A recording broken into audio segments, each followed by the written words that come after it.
So I don't really know you much. Have you, like, how long have you been in the cities, I guess is my first question for you. I moved to the cities in 2012. I was freshly 18 and graduated from high school. There you go.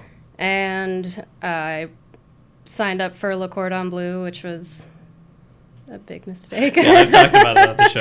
Yeah. And then I started working I was just trying to find, like, any job I could possibly find at that point. I had worked at Texas Roadhouse in Bismarck and, like, a deli and stuff. So I applied at a TGI Fridays in Apple Valley, and the kitchen manager there told me I couldn't work there because the guys in the kitchen will eat me alive. Oh, Jesus. Yeah. So I went to... All right, let me get an eye roll on camera quick. But, okay, go on, yeah. I went to work at Ruby Tuesdays for a little bit, and then from there I went to the Hastings Country Club for my school internship. Oh, I love that. Yeah. And I was a sous chef there for a little bit at 19, and then started at Strip Club. Those two overlapped a little bit. And Moochies from there. So it's been a pretty compact career so far, but... I think compact is better. It's like, you know, on this show, it's almost embarrassing. I always have new people on that I'm like, I worked with this person. I worked with this person. It's like, clearly that dude didn't work out at multiple places for multiple reasons. So I almost think, you know, it's like somebody comes into a restaurant, they don't have, you don't have to explain to people why you've been to all these places. You've worked out, you know, in all those situations. And those are good places to work at. So just for everybody, welcome to Minnesota Well Done. This is Kenzie Edinger. I said it right? Yes. And you are the CDC at Moochies. That's what they're telling me, yeah. I am a huge fan of Moochies.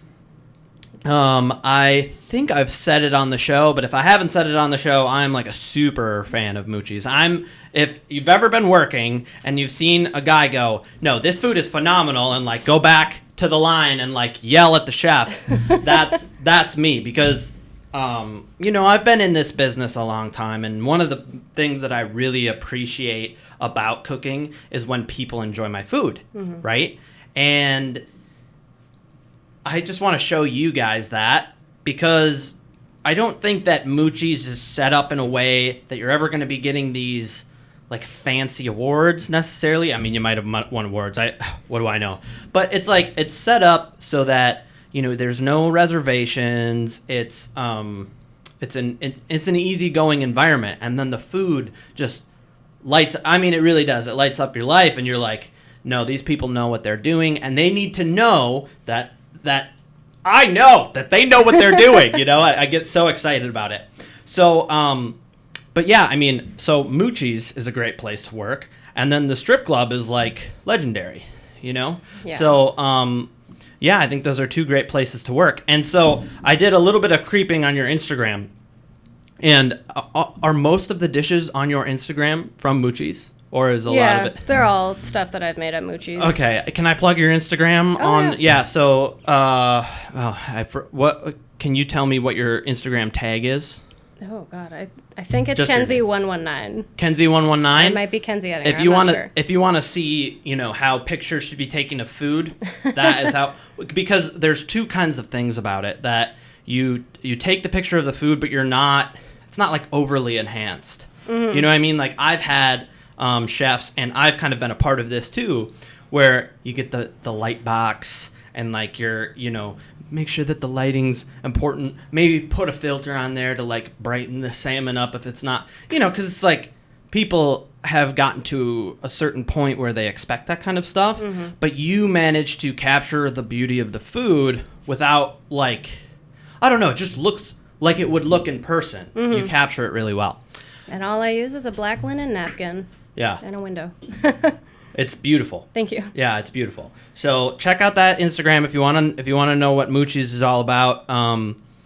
And so tell me a little bit about like when you started at Moochies and kind of how that like how has your career been since you started at Moochies, and what is the environment like there? Well, when I started at Moochies, I started as the sous chef. I already knew everybody that worked there from the strip club, and I was 21, I think, when I started there. And, since Minneapolis Moochies has opened and Chris kind of went to go take care of that for a while, it gave me a chance to really, like, become who I'm going to be as a chef and cook the food that I believe in and that, like, means something to me. And I think, like, sometimes I'll scroll through my own Instagram page and look at how far I've come in old dishes. And I'm like, ooh, that's kind of ugly. I should delete that. But I'm like, no, like, that's important to see the progress of where you came from and just how hard work is paid off over time. Yeah.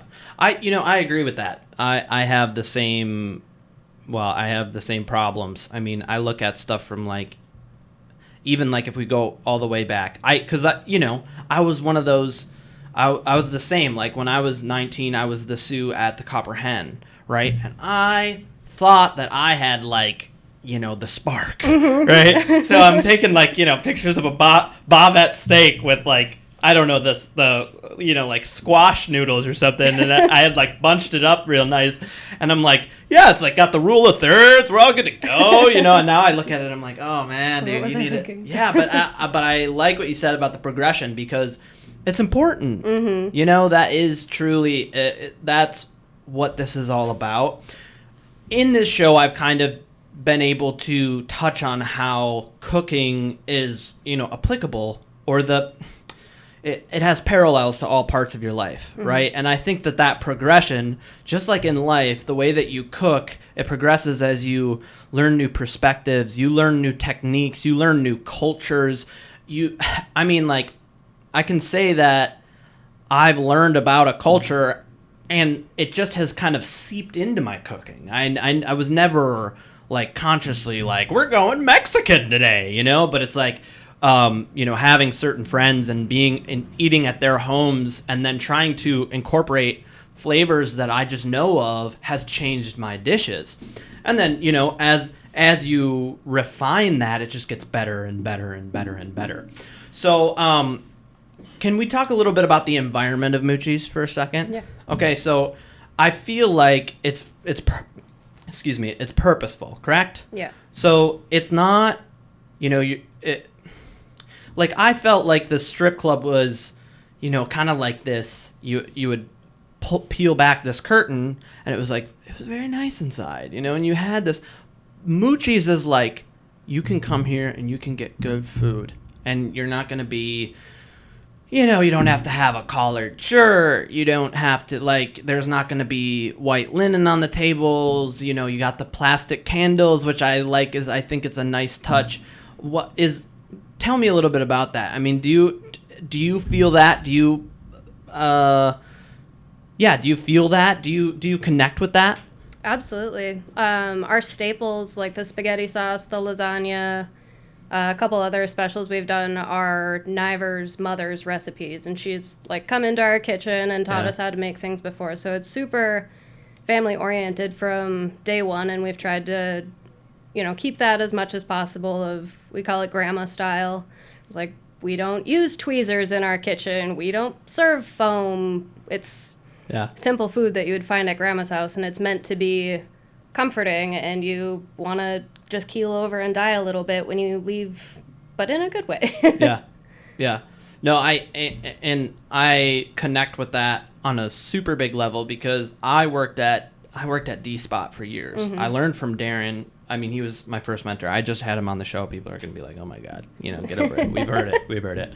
But there was something about D-Spot that it's like, you had all kinds of different people coming in there, right? We had bikers loved it, right? So you had, and then we'd be doing a fondue potato with a 4-day demi and braised, some kind of, like, braised tenderloin or braised short rib wing, you know what I mean? And then we put it in a plastic basket with a checkerboard thing, and it was like, light up your life good. Mashed potatoes and gravy. We called it the MPG, and then, like, some guy with paint all over his clothes is enjoying it, right? And there was just something so special about that, because ever since I started, I didn't want to be like, I never wanted to have the high hat and just like, I don't know, have people do the etiquette and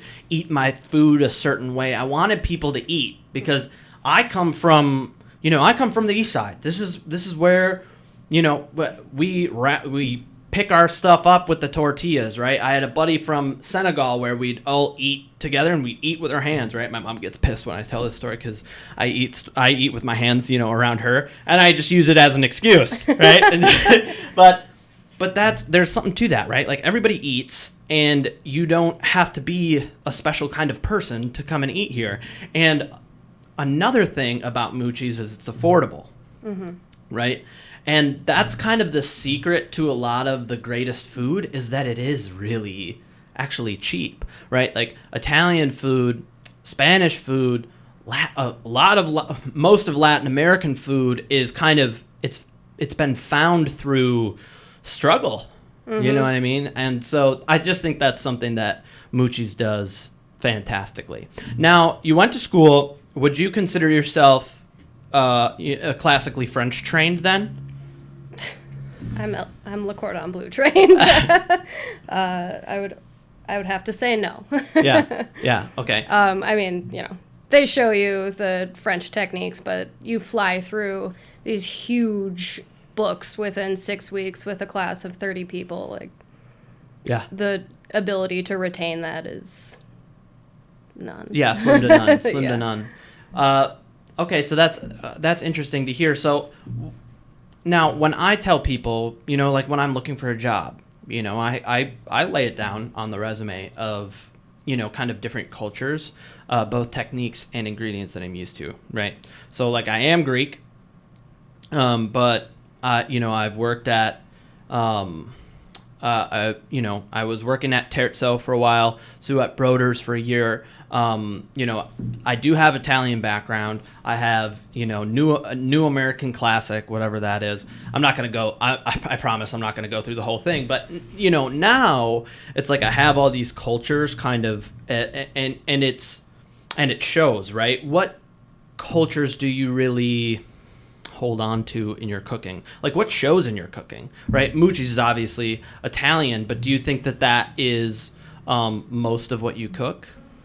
It's the majority of what I cook, but I think there's definitely a German influence to it.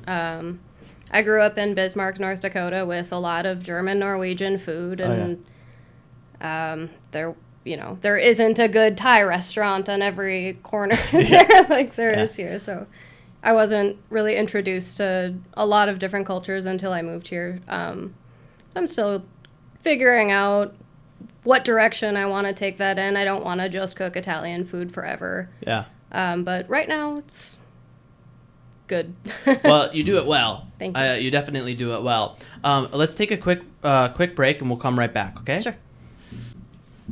Okay, so we're back, and we're talking a little bit about the different cultures that you kind of want to express in your cooking, or that you feel you already are expressing in your cooking. And obviously Italian is a huge one, right? If you're working at Moochies, you're working for Niver, it's definitely a crux of that place.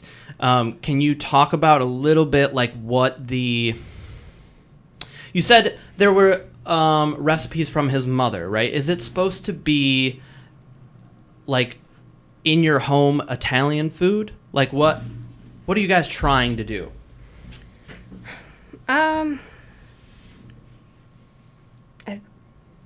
We're just trying to make people happy and comfortable, and it's stuff that Niver grew up eating, and stuff that he's cooked for his family and his kids. And he always talks about like the smell of the house whenever they make Mucci sauce. And his wife, Christy, also our GM, she's like, I just miss our house smelling like Mucci sauce all the time. He never makes it since it's always here. Yeah. So just that really special place in your heart that it brings to them, and it's brought to us too, which I wasn't personally expecting to have such a strong connection to it. But I think that's part of the thing about food is that it's kind of like comedy in that way, right? Where it just forces you to have a connection with it, right? Like when I go to a good comedy show, right? There's all kinds of levels of comedy, but when I go to a comedy show, somebody I don't know, and they kind of force laughter out of me. Like it's just like, ha ha ha ha, the same is with food. I mean, all the people that I've like really tagged onto and I'm like, I want to learn from you, or I want to go to this place. Moochies is one of those places. It forces me to go, oh my God, this is so good. So I think that it's interesting that you brought up the fact where you weren't expecting to have this huge connection, but now you do. I can say that from a guest's perspective, we don't say customers in the business, but from a guest perspective, it's just delicious food, and you immediately feel a connection. And when I have friends who are like, where should I be going? I'm like, well, Moochies, right? That they do the whole area thing. They post on Facebook, oh, recommendations. Moochies is always the first one. So when did you become CDC? Last summer. So summer 2019. So you've been CDC for a while now. Yeah. That's pretty awesome. Yeah. I mean, now, how have things gone with the pandemic, right? How have things changed with the pandemic, and how has that affected you as the CDC? Chef De Cuisine, for people who don't know, lots of people are from the industry if they're watching the show, but some aren't. Yeah. Well, I just started to feel like I was really getting comfortable with the job right when the pandemic started, and then everything changed. We are super lucky that all of our food already traveled well. Like pizza, pasta, it's made to go in a to-go box. Yeah. So we didn't have to change our menu a lot, but it was more so the way we run service, where our kitchen is very, very small. It's like a maybe 15-foot line. And we had 2 people doing, 3 times the amount of service that we ever did when we were open, because we're a 44-seat restaurant. So that was definitely the hardest part for us. Is we've got a trail of tickets from the kitchen to the end of the dining room. We're trying to sort these out and figure out just how to read like a totally new system. That was just as hard as like the first night of service. Yeah, I bet. But the food, like we've been able to change it more often and more easily and keep things exciting. So. Yeah. Now, do you I like the more exciting. Let's dive into the more exciting. Do you feel that you have to, I mean, I'm sure you do have to do it differently, but how do you market differently in the new pandemic, right? You want to keep your food exciting, right? Like for pre-pandemic, it was all about like we have these staples and you come here and you get consistency, and like how has that changed now that the pandemic has hit? I'm assuming that you're always trying to post something new on all the social media platforms and you're trying to get the word out, so you have to have something new to get the word out about. Am I correct on that? Yeah. Pre-pandemic, we've had our staples the whole time: the lasagna, the bucatini, the kale. Mm-hmm. But if we wanted to make a menu change, it would be this massive seasonal menu change, like maybe 6 times a year tops. And we would take 2 weeks to plan it out and order for it and do testing after testing. Yeah. And this one is like, this menu item isn't working, let's change it tomorrow. Yeah. So we've changed the menu way more times during the pandemic than we ever did. I think the 4 years we were open. Do you like that? I love it. Yeah, it's a lot of fun. I'd love that too. Because that's so one big thing on the show that I've been able to like shout on the rooftops, but it's always something that as a chef I've believed in, is that I want to cook what we have, right? Mm-hmm. I want to go hyper seasonal. The tomatoes aren't in season, then we're not going to do your margarita pizza. Mm-hmm. Larry, sorry, dude. But that's kind of the mindset that I want to do. It's like, what do you have? And then I will create the menu around it. I've gotten the chance to do that. Like we were big on that at Victory, right? Victory, it was a chalkboard, call it a chalkboard menu, where you could come in on Tuesday morning, and if we're out of it by Tuesday night, we're out of it by Tuesday night. Mm-hmm. That's the way that it is. We're always, trying new things and trying to create, but we're also doing what the earth is telling us to do, kind of thing. Mm-hmm. So I'm glad that you guys are getting the opportunity to do that. Now, are you doing? So you're doing delivery, you're doing DoorDash, you're doing all that, or we're not pickup, doing it through St. Paul. The Minneapolis location is doing some delivery service. We're just doing doorside pickup, curbside pickup. Yeah. I honestly think that's better, because I've ordered from a couple places that I like, and they do the DoorDash thing, or I don't know, somebody else ordered it, so it was like Postmates or something, and it's like, then it took an extra 45 minutes to get to the door, and it's like, I already know that the food is going to be trash, and now I have to explain to everybody in the room that it's going to be trash because it was 45 minutes longer, and some people just don't understand that, right? Like, that's one thing about the pandemic that people haven't crossed that threshold where it's like, this isn't, I mean, like you said, you have pizza, but not everything is pizza, right? Not everything travels the same way, especially if you have, with pasta, it's like, you guys are making fresh pasta. It's like, it's gonna be, the texture of the pasta is gonna be affected depending on how long it's in that box, depending on what sauce is gonna be in that box. And I'm sure that you guys design the food to try to be as delivery friendly as possible, but I think that pickup is the best way to go. Yeah. Now, I touched on fresh pasta. Can we get into how you guys make your pasta just a little bit? And then we're going to talk about the gnocchi. We're going to talk about the gnocchi, but let's walk into the gnocchi with the overall pasta first. Sure. Is everything fresh made? Is there dried pastas? Yeah, let's just get into it. Yeah. We're completely fresh pasta. The only dried one we use is our gluten-free noodle. Yeah. Which maybe one day we won't. We have a pasta extruder in the basement, and it's a really cool machine. It mixes everything right in there, and then it just spits it out like one of those Play-Doh things. Mm-hmm. Yeah. We try to keep 5 different shapes rotating at all times, and we try to do a filled pasta every once in a while. It's been really hard to keep up with that during the pandemic. Yeah. But when we were open, we would always have a filled pasta on the menu. And for that, we used an egg dough, just super basic egg and flour. Mm-hmm. And then the fresh pasta is literally durum flour and water. Yeah. So it's all super, super simple, straightforward. We're not using any crazy types of flour or anything like that. Well, okay, so I agree.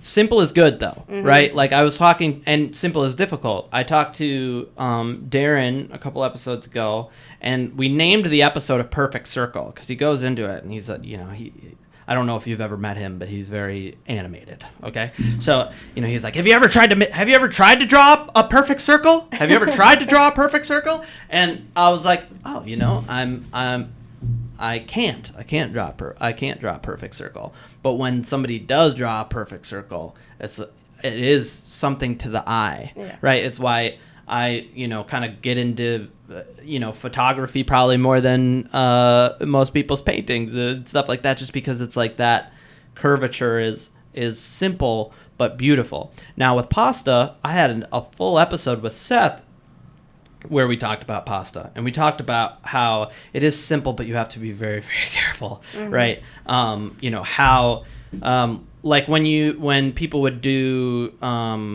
is it torchio? I think it's torchio, where they would like roll it, like when you're rolling pasta, right? And you'd roll it on the table and you just do a little flick back. If you over roll it, it's going to be, gummy and honestly shitty. You might as well get dried pasta, right? So you want to be careful with it. Now, when you're making your filled pastas, do you do the little nest thing with the eggs, or do you mix it in a bowl? Because I was always taught, do it with the nest and on the table, and it would take me, an hour, and it'd be flour everywhere. Yeah. And then one day Seth is just like, no, just throw that in a bowl, dude. It's not that big of a deal. Yeah. We used to do the nest method, and it was like, All right, we're getting the same product with our Hobart mixer, and we're getting it in 10 times the size batch. This is stupid. Yeah. So I know all the classic Italian chefs have the nice picture in their cookbook of this beautiful rustic thing. Yeah. It's like, fuck that. No, I'm with that. I'm actually, I don't know if you'd call it postmodern or whatever.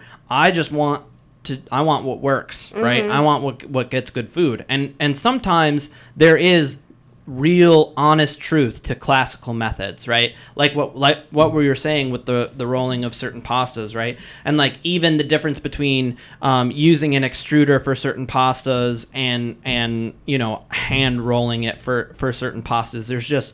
There are differences, right? But if it's not going to work, it's not going to work, right? Like and there's ways to ruin things, and I think that sometimes in the modern industrial mindset, that's what happens. It's not that I want you to go back and do it how grandma did it. I just don't want you to, pump it through a machine in Michigan and then send it to me in a plastic box. That's really, there is a happy medium, and I think that is one of the cool dichotomies that is part of the artistry of being a chef, right? And I think you guys do it well at Moochies. Okay, so we talked about the pasta, and now the whole reason here. Oh, secrets are coming out. Okay, all right, and you don't have to tell me too much, but I do want to know the technique, and maybe we can do the recipe off air if you'd really want. But so I've done ricotta gnocchi, correct? It's potato. Oh, it's potato gnocchi? Yeah. Okay, people. You said you were a fan. I'm a fan, dude. But see, that's the thing. There's no way that I would have believed that that's potato gnocchi because it's so soft, right? Yeah. And every time that I've had potato gnocchi, it's gummy. I'm sorry, it's gummy, and everybody's like, that's how potato gnocchi is supposed to be. So honestly, I convinced myself that it was ricotta gnocchi. Okay, so let's get into it. How do you make it? Okay, so the most important thing with gnocchi that everybody screws up is you want to avoid adding any moisture at all to them. So everybody always boils their potatoes. You have to bake them. Okay. So we bake ours for 2 hours at 400, 450, depending on how much time we have that day. Yeah. Put them through the ricer. Straight onto the table in a big mass like this. Put a couple of eggs over them. If we're doing 20 potatoes, maybe 4 eggs. And then sprinkle flour on top of it. And we read this in a book. I can't remember which one. They said you want the flour to look like the first snowfall. So okay. Very light, just barely covering the top of it. Take a bench knife and chop the hell out of it. Okay. Until that's incorporated, and then you do that maybe 2 or 3 more times with the flour. And there's I've always had a hard time letting anybody else make the gnocchi. There's no recipe to it. It's totally based on feel. Okay. Until you make it about 100 times, it's gonna be super inconsistent, and that's important to learn. Yeah. But quick sidebar on that. That is, in my opinion, all of cooking. Right. Yeah. I mean, with pasta especially, like we were saying with the torchio, but that feel, that's why you get an experienced chef, right? You can read all the books that you want, you can take all the classes that you want, but until you've done it more than 100 times, right? With some things, it's until you've done it. It's like I used to make agar gels, right? And with agar gels, there is a science and then there's a feel to it, right? So you have to get your measurements properly before you boil, but then you set it, right? And you gotta take it out before it's completely set, and you gotta let it set in room temperature before it completely sets, otherwise there will be moisture on the top and it'll start to separate. And then when you throw it in a blender, sorry, I'm getting a little manic here, but then when you throw it in the blender, right, you want to blend it to a point where that it's smooth. But if you just completely blend it, then it's like you didn't set it at all, right? And instead of a gel, it's like this, I don't know, it's just liquidy, it's like a film, right? So I had to do that. Oh, And I got yelled at so many times. You know, it's like, you know, what do you think? You're serving this to people? You know, like we're trying to make food, not, you know.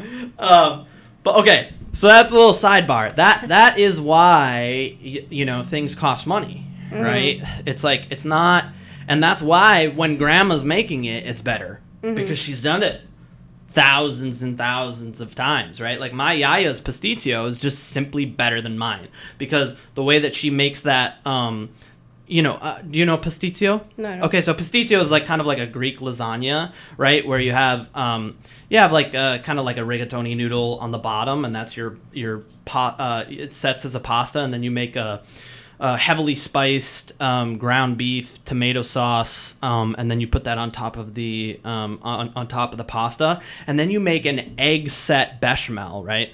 So throw some eggs into a bechamel, and then you pour it over, right? And you could see how that could go very, very wrong, right?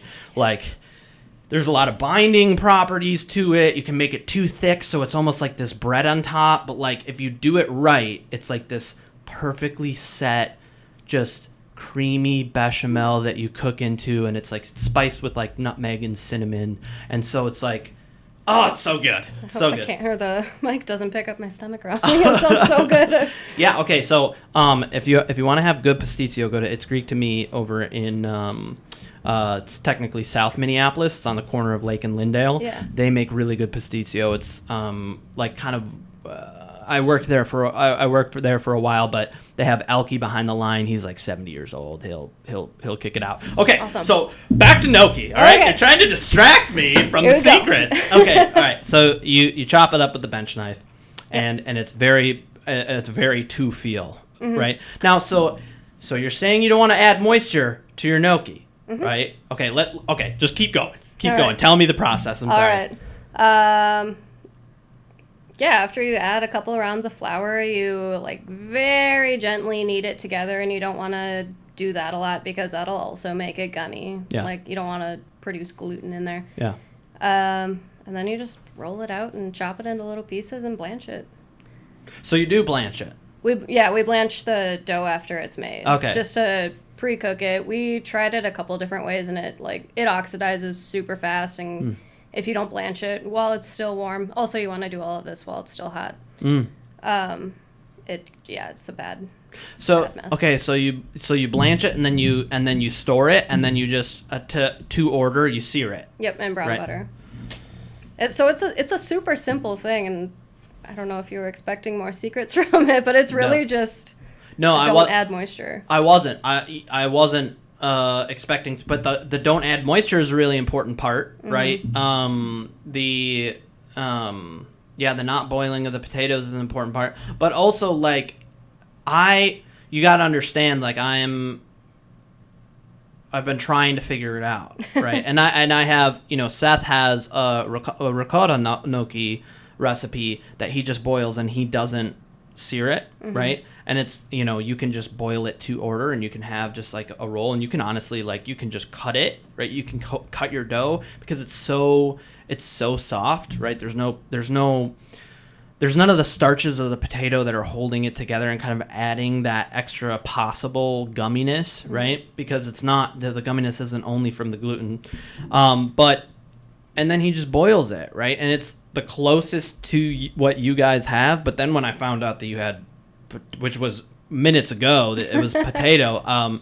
No, but I get it. It's very simple processes. You just have to do them right.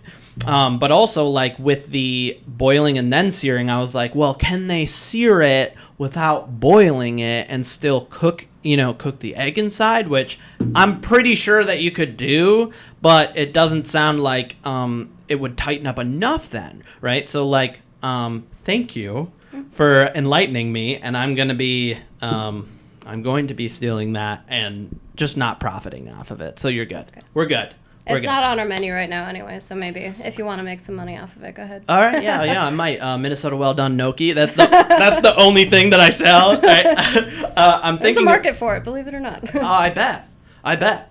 So what are you doing now instead? You said you were doing a Parisian gnocchi, right? Yeah. So tell me about that. That one is basically a pâte à choux dough that's just blanched as well. We put it in a piping bag and just cut it into these little cylinders, and then we deep fry them afterwards, and they kind of look like tater tots. Cool. So, yeah, right before the pandemic, I was working on this dish, and I think we did it as a lunch special, a gnocchi tot hot dish. Oh, I love that. Yeah. And then we had to scrap it, and then summer hit, and finally this winter, like, I'm bringing it back, and I'm going to make it work. So we're frying these gnocchi to look like tater tots, and then putting them in a porcini cream with beef and corn meatballs and topping it with Gruyere, and it's so rich, but it's so good. That sounds really good. I mean, for a winter dish, it sounds perfect, right? I mean, you want richness in the winter. That sounds so good. So good. Yeah, I love that.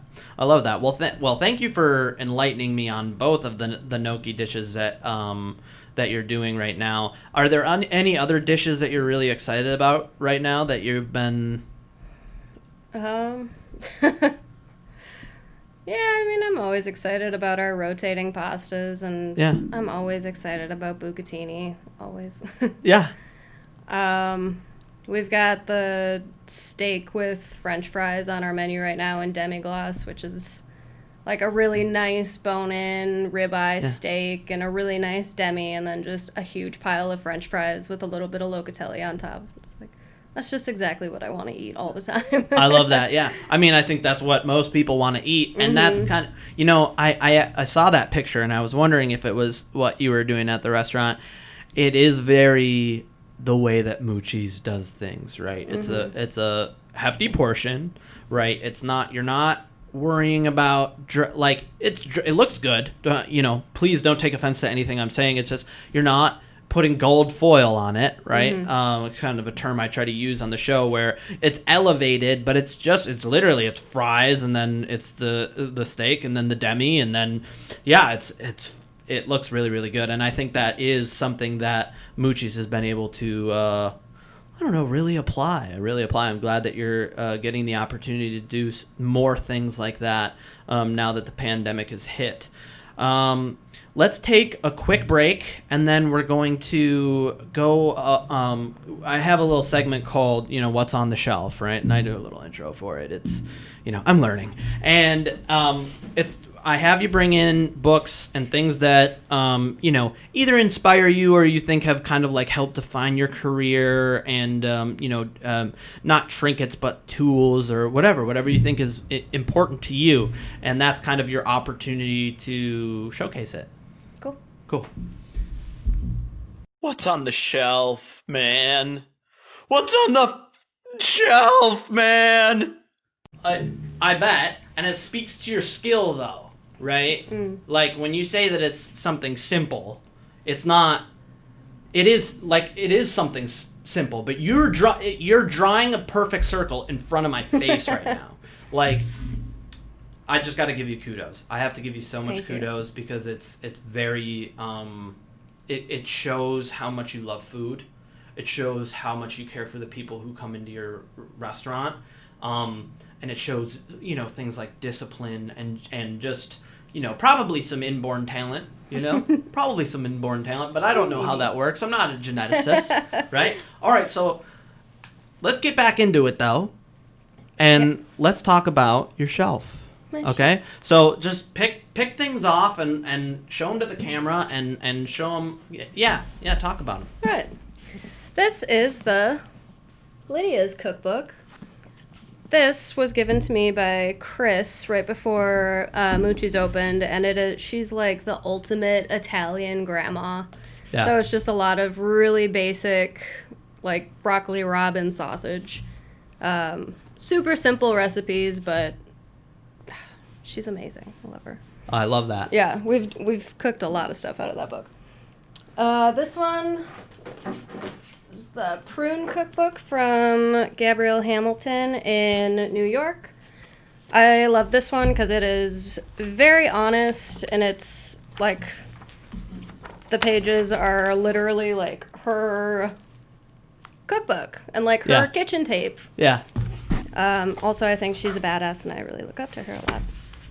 I love when cookbooks are like that. In fact, so I do like a little Patreon thing for this, and I've had what I've done is I've compiled a 3-ring binder, right? And I've gotten a binder, like nice kind of leather binders from Michael's, and then I'm stamping them with the stamp of the show. And then when different cooks, if they want to share a recipe, right, then they share a recipe. But it's written like it would be on a prep list, right?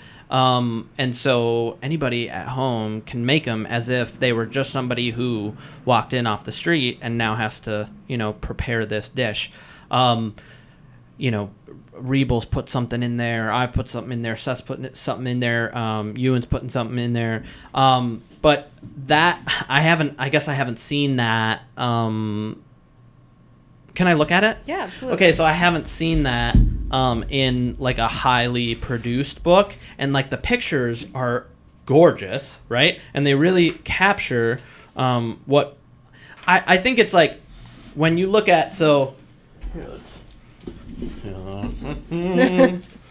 So, yeah. Oh, yeah, that'll show up on shot. So, in that shot, right, it's just radishes, salt, and what is that? Is that butter? I think it's butter. Yeah, and butter. It's like, but it's beautiful, right? It's beautiful, and it's what you're looking for. It's the quality of the ingredient that you're looking for. It's the certain size of the crystallization of the salt that you're looking for. And then next to it, there's handwritten things. You can tell that it's photocopied from the prep book. I love that. Yeah. Okay, so I have a quick question for you. Now, you are working the menu now, right? I'm sure you have a lot of hand or most of the hand in menu creation now, correct? Do you do a lot of fusion of these two ideas, right? Do you take old concepts and then you read this other book that you brought this one in, so I'm assuming that you do a lot of things from this book, and then you try to, mash them together is just not the right word, but you try to elevate the old techniques with new ideas? Yeah, there's a lot of like twisting. Like I'll find a recipe in here that I really love and have the idea for the menu, and then I'm like, oh, but what if I change this ingredient to this to make it a little more like me? Yeah. And, what if this sauce is actually like a full thing over here instead of a sauce, and you use this ingredient as the sauce? So it's the same dish, just kind of like reconstructed, I guess. Yeah. I do, a lot of that. Yeah. No, I love to hear that. I've done, that's what I do too, right? We talked about, like auger setting earlier in the episode. It's like, to take a new technique like that and use it with something like demi, right? So it's just like a packed, powerful punch of your demi. It never like liquefies into a sauce, and you can have it like kind of like stretched out into your dish. Now that's like more on the highly like almost scientific technical side, but it's like I like to talk to people about egg lemon sauce so you have avgolemono in Greece, right? And avgolemono is people think that it's a soup, but they use it for sauces, they use it as pour overs, and there's different levels to the thickness, right? But if you introduce a roux to your avgolemono, it completely changes the consistency, and it honestly changes the flavor, right? Flour is not just a binding agent. It has all these other different organic materials that change the way that things taste, right? So to properly bloom a roux, right? And if you even do a little bit darker of a roux, you can completely change your avgolemono sauce. Now it's still Greek, right? But it is now very French at the same time. But it can just elevate your food so much. It's honestly the joy of cooking. I don't know if that's trademark patented, that term, but I'm gonna say it anyways. Okay, so we've been over what you love about these books, and I think they're great. I think that's that's all you need right there, is the old and new, and both things that you really appreciate, really love the food that's made out of both of them, and then just like these little tweaks. And I like how you said, I'm gonna use that full thing instead of the sauce, and that's going to be the sauce, because it's like, yes, that's exactly what you do. That's exactly what the show is about. I want people to see into our minds, the process of cooking a little bit, right? We touched on simplicity, but now we're touching a little bit more on how to build a plate and how to elevate something just a little bit, or not even elevate it, just change it sometimes, right? Just add something new and something that is you, right? I talk about ego on the show a little bit, and it's like, it's a thin line, but when you're doing it like this, it's not egotistical. It's just organically you. It's beautiful. It's a beautiful thing. Okay, so what else do you have on your shelf? I've got this cute little pasta stamp that needs way more use out of it, to be honest. But pretty simple. You just lay a pasta round over it and stamp it with the design. Yeah. It's like a child's toy. And then back there, I've got the gnocchi board, or I'm blanking on the name of that pasta shape. Whatever. Yeah, agnolotti? Is it agnolotti? No, it starts with a G. I don't know. I don't know. Grab it and show the camera. Because it's a beautiful piece. It is right? beautiful. And you said you haven't used it a whole bunch because it's so pretty, right? No. Yeah. Yeah, so like when you make gnocchi, you roll it, and that's how you get the tines on it, correct? Yeah. Yeah. Oh, that's a beautiful piece. It's so gorgeous. That's a beautiful piece. Where did you get that? Handmade. That was also a gift from Chris. Oh, wow. Yeah, that's cool. Nice. I think that shows kind of the environment that you're in, right? You talked about. For sure. Let's, this show is all about side notes, right? But the environment that you're in is so important, and like there's a lot of places that people work, restaurants included, that go, oh, we're a family here, and it's like, okay, this feels weird, right? Because it's clearly not a family. Like, you're clearly just trying to profit off of me. Mm-hmm. And then you get to a place where you learn a lot. They buy you beautiful gnocchi boards. They show you amazing recipes and give you books, and it feels family-esque at least. Yeah. And Moochies is a place where that happens. Yeah. Like, how many people can say that their chef has helped them move a couple of times? Like, yeah. That is absolutely a family. Wow, that's awesome, and it shows in the food. I've had both good and bad experiences, and we've been over the fact that I've been kind of a lot of places. But the biggest thing for me is like when I go to work, if I feel like these people are, I want to get away from the campy language of brothers and sisters, but it's like very close love, like actual love, like I love these people, then the food just turns out fantastic because I'm always happy, and your emotion on a daily basis just definitely changes the quality of the food. Absolutely. When you're talking about things like, you want to make sure I don't let other people take the bench knife to the gnocchi because it's all about feel. If you're in a shitty mood the day that you're doing gnocchi, it's just not going to turn out quite the same. Yeah. Your tactile senses are going to be affected by the multiple different chemical changes of when you're in a shitty mood, or when you're stressed, or when you're anxious or tired or hungry, or it's like all of these things affect that food. So I just think it's awesome to hear that that's the kind of environment that you're working in. Yeah, and also when there is that environment, there's this urge to not let that person down. Oh yeah, yeah. I don't want them to be mad at me or whatever. Yeah. Like, I'm going to do the best I can, and I'm going to be maybe pissed about it for a half hour, but, like, I'm not going to quit. Like, there's too much love there to quit over something this stupid. Yeah. So, yeah. It's, that's something that I've gotten to notice a little bit more now that I'm sober and I'm around sober people. It's like we're always jabbing at each other, right? And those jabs, they actually hurt, right? Mm-hmm. Like, they hurt, but it's funny at the same time, right? Like, there was I can't remember exactly. Oh, I made beignets, right? And I used the wrong kind of flour. I used 00 flour. I didn't even know we had 00 flour, right? So I'm just like using flour, and beignets. It's a double proofing process. It takes the whole day, right? And we have we have the menu set up special. It was for New Year's, right? Oh. And I throw the beignet in the fryer, and it comes out, and it still looks good, right? Yeah. And then I chew into it, and it's just like rubber bands in my mouth. They won't let me forget that for This years. is how it's supposed to be, right? I was like, do we have 00 flour in house? He's like, yeah. Did you use 00 flour? You idiot, right? But I love those people, and that, like, I don't want to disappoint those people, and I don't, even if they're my employees, maybe even more if they're my employees, or I'm like kind of like their boss in some way. If I'm their SU, if I'm their CDC, I want to like show them like how to do it right. So it's just like, oh, it hurts so bad. It hurts so bad, Kenzie. It still hurts.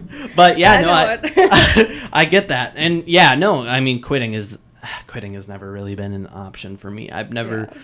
It's always been, I want to make it better, like, oh, I fucked up in this way. Like, I want to make it better. There's been one place that I quit, but it didn't really have to do with that. It's like, no, I don't want to be that for you. Yeah. Like, it wasn't this kind of environment, and I wasn't, like, they didn't have the same ideas around food that I had. And then when you get yelled at by somebody who, like, doesn't give a shit about food and is like kind of in it for the money, you're just like, goodbye, dude, I'm out. It's like a relationship. Like, sometimes it doesn't work and nobody knows why, but it's like, I'm not gonna torture myself and just keep working for this place if it doesn't feel right. Yeah. So okay, so you have one more book there. I got one more book. This is the Marcus Samuelsson memoir. I read this over Christmas last year, and I started it and could not put it down. It is just a fantastic story. A good example of a man that does not quit. Just respect the hell out of him. Okay, so I don't know much about it. So tell me a little bit about the story and why he is, as you say, like a survivor, doesn't quit. He was adopted, I believe, from Ethiopia to a very white Swedish family. Grew up in a very, very white place, and he just has a lot of really neat stories of like fishing with his grandfather, I think. And he went to work at all of these really, really fine dining places, and his journey of not getting hired and getting yelled at and getting all of the shit jobs for so long, and finally, like, he opened up the Red Rooster in New York City, and he's just a really good part of his community and cool guy. Yeah. Well, okay, that's one thing that I like to get into now that I've done the show, is kind of the community aspect, right? Where it used to be all about the food for me, right? For one, I love the science of it, right? Like, to see an emulsification happen before your eyes is something really, truly beautiful. To see when your roux blooms and it like gets that wavy. I've talked about it in the show, and maybe I'm just a hopeless romantic. I mean, not maybe, but I am a hopeless romantic. But the when it waves like that, it's just so beautiful. But it's at the same time, it's like this beautiful symphony of science, right? Auger setting is another thing where like you have to have it down to the milligram, but once you get it down to the milligram, you can see it set as it's boiling, and it's going to be good, right? That's how I used to be, was just all about that all the time, all the science of the food, and it's gained me some skill, and I really do have a passion for it. But I've started to learn about this giant network of what I call also chefs, right? Like, I had Carla Mertz on here a couple times, and we talk about how she's raising pigs, right? And how she's crossbreeding the Mangalitsa with red wattle. I remembered it this time. And she said it's like you cut it and it's red, right? So it looks like beef, and it's marbled because it's Mangalitsa. So it looks like a ribeye, right? When you're cutting a pork chop, right? And can you just imagine how that tastes, right? And it's just like she's just as much of a chef as I am, right? But at the same time, it's like she's caring for her soil, and she's, planting native prairie grasses so that, the land is, any land that she uses is being brought back when it's on rest, right? And, I'm going to school for soil microbiology, and it's something that I'm starting to become very, very passionate about. So when you say that somebody's a staple in their community, it's like we see people like Brian Ingram, right? He's doing all these, cooking for people and having food shelves, and you have the Hope Foundation, and money's going all these different places, and all these people are getting helped, and it's like you don't really get that with other industries, right? You get a very blank-faced tax write-off type of charity, right? Instead of being a part of the community, right? That's like, I go over to Grand Avenue, and it's like I know those kind of guys and stuff like that, but it's a community of people, right? They're interacting with each other, and they're interacting with the outer community.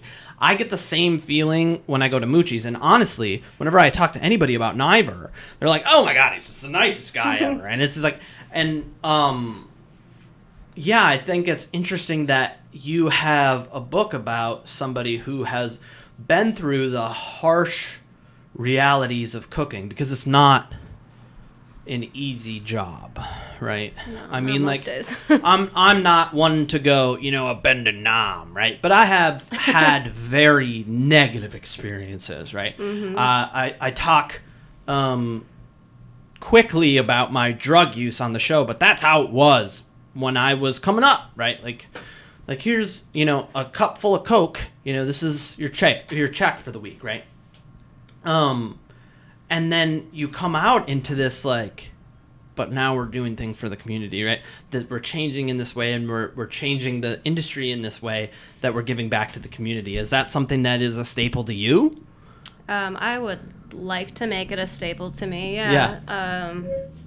I never really thought about it that much before COVID happened, and honestly, just the last few months, I was, pretty selfish about my career path, and like, I want to do this so that one day I can get the award and I can write my book and be recognized and whatever. But now it's like, that's not what any of this is about. Like, I went into this to cook for people, and it just warped into this very selfish thing.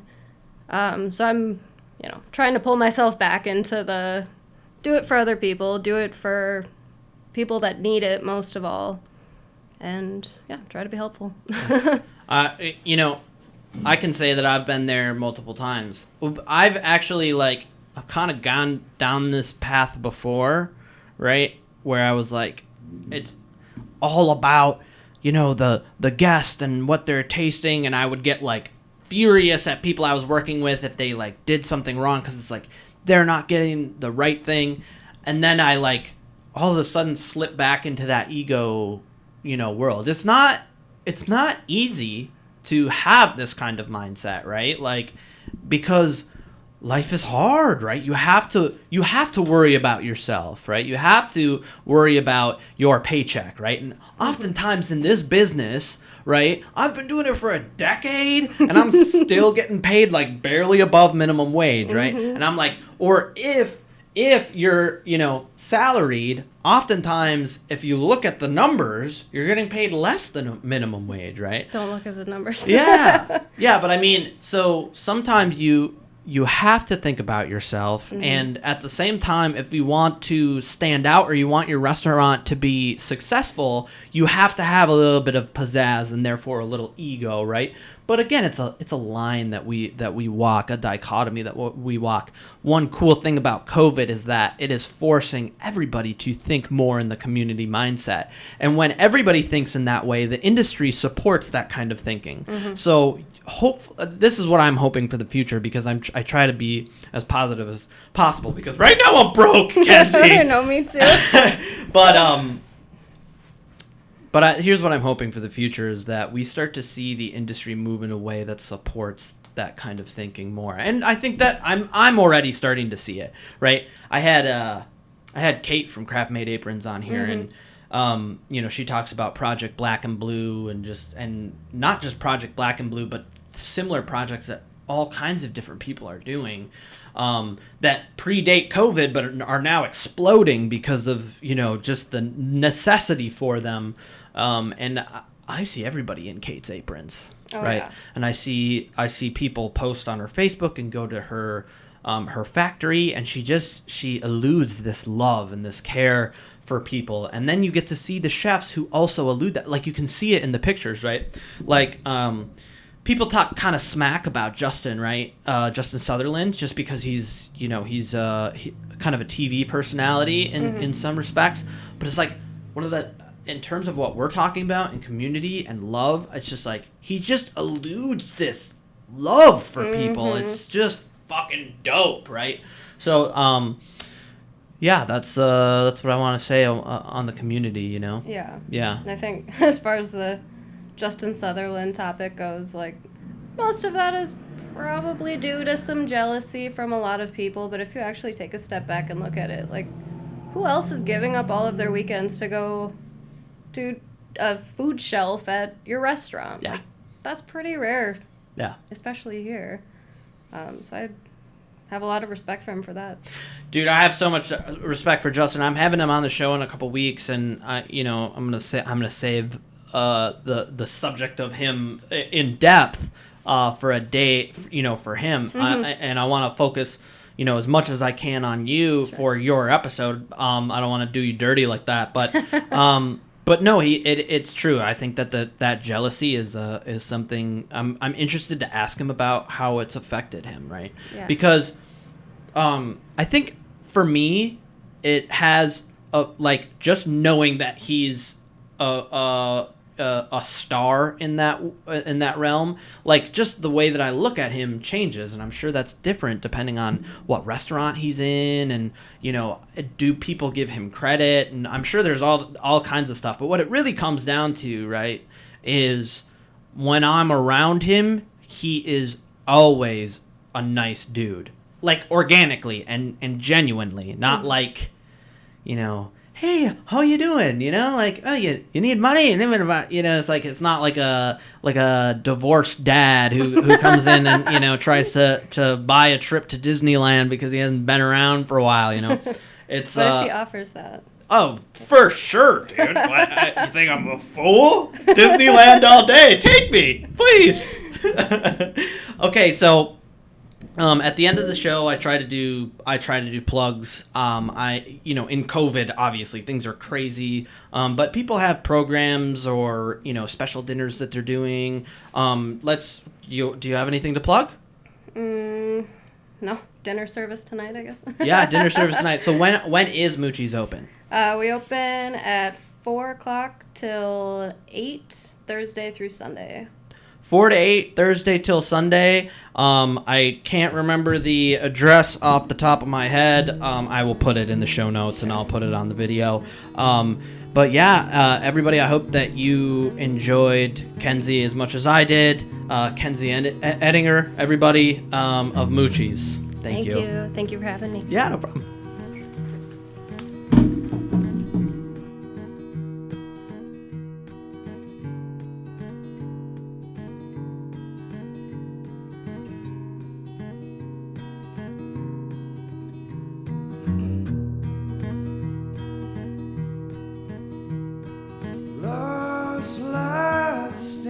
My heart, lovers remember my old arms are burning, my memory. I shiver, writes a new song. I can almost hear them singing along as I keep digging away.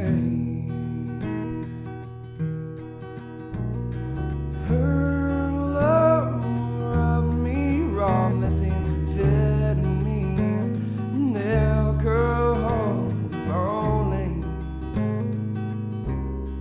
left me stay. Very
your garage and got myself some dollars and cents.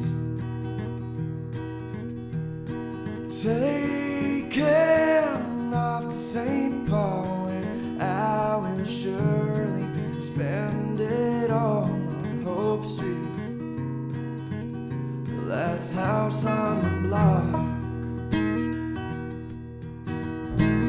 My phone's ringing, but I'm muted. She probably wants to know what the hell I'm doing, but man, I don't really fucking know.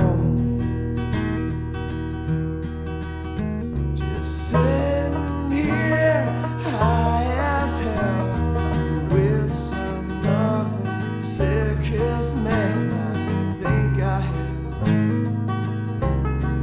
ever